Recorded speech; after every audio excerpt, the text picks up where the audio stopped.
Olá, eu sou o pastor Carlos Gomes da Silva e estaremos agora examinando a nossa aula número 2 do curso de Formadores de Discípulos. Em nossa primeira aula, nós vimos acerca da origem do sofrimento, das suas consequências. Chegamos à segunda aula. O desafio de hoje é responder à pergunta: em que consiste a esperança do cristão quando o sofrimento bate em sua porta? Para responder a esta pergunta, eu convido você, meu caro discipulador, a ampliarmos o nosso conhecimento acerca da esperança e o que as Escrituras Sagradas nos revelam através do Espírito Santo acerca deste tão vasto cenário. Antes, porém, eu gostaria de trabalhar alguns conceitos bíblicos acerca da pessoa e do caráter do discipulador.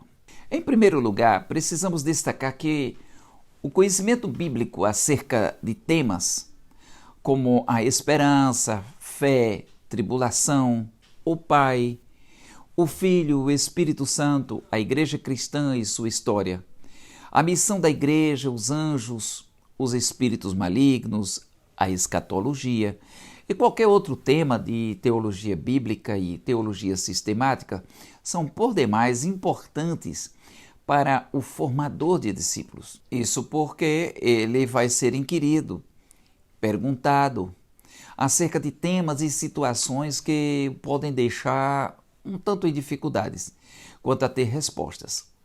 Eu quero asseverar que nem sempre temos as respostas na ponta da língua para todas as perguntas e situações.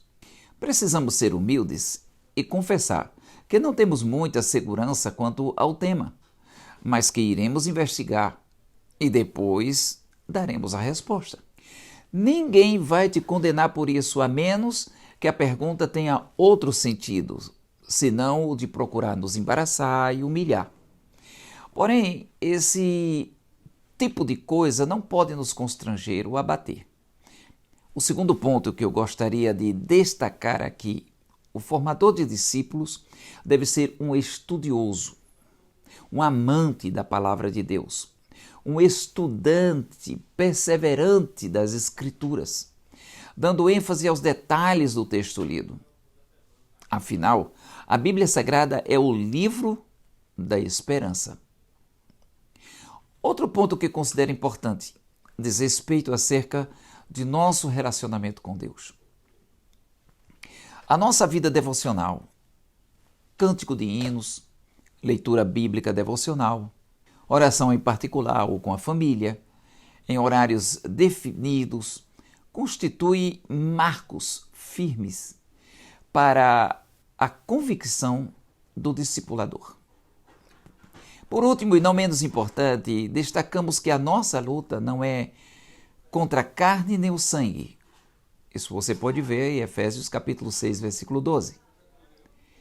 Cada vez que você se envolver diretamente com evangelismo, discipulado e missões, você estará em um embate espiritual. Precisamos não espiritualizar tudo, como as senhoras que foram visitar alguns missionários no campo e puseram em prática tudo o que aprenderam acerca de guerra espiritual. Técnicas de regressão, visões espirituais, de demônios, além de exorcizar as casas dos missionários, ungindo com óleo portas, janelas, paredes. Em nossa casa, até uma galinha que havíamos ganhado de uma irmã da igreja e um cachorro que parou em frente da casa estavam cheios de demônio. Nós precisamos entender que as nossas armas são poderosas em Deus para a destruição de fortalezas, que se constituem nada mais do que argumentos e altivez que se levantam contra o conhecimento de Deus. Mas que necessitamos levar prisioneiro todo o pensamento aos pés de Jesus Cristo e estando capacitados para punir todo ato de desobediência, quando a nossa obediência for completa Isso você pode encontrar em 2 Coríntios, capítulo 10, versículos de 4 ao 6. Isto posto, vamos ao tema. O escritor e teólogo americano Thomas Schreiner, ele escreve assim: uma das marcas da fé autêntica é a perseverança. E a fé persevera porque ela é sustentada pela esperança.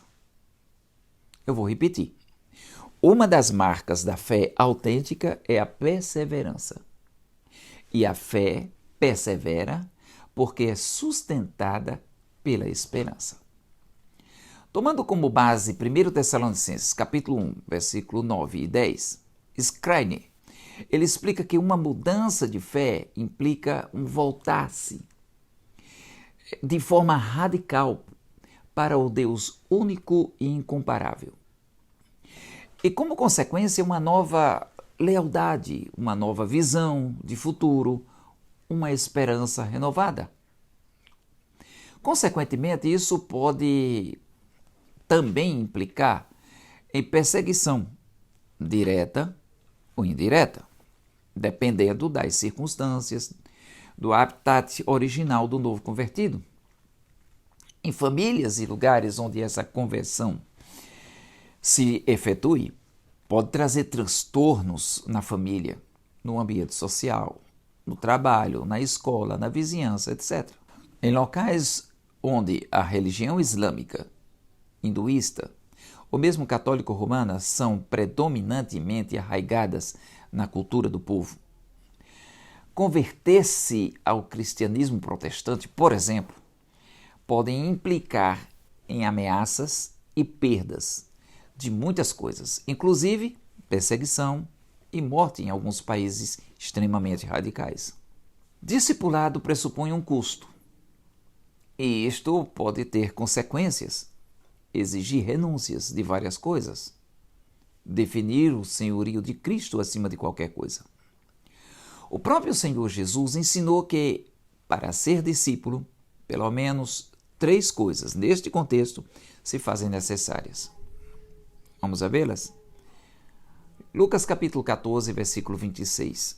Em primeiro lugar, a renúncia às nossas relações familiares em detrimento da fé nele, em Cristo Jesus. Número 2, renúncia a nossos sonhos e projetos. Lucas capítulo 14, versículo 27. Em terceiro lugar, renúncia a nossos esforços materiais, ambições pessoais e até ideais. Lucas capítulo 14, versículo 33. Um pouco antes, no capítulo 9, versículo 23, o Senhor Jesus dizia: se alguém quer vir após mim, negue-se a si mesmo. Tome cada dia a sua cruz e siga-me.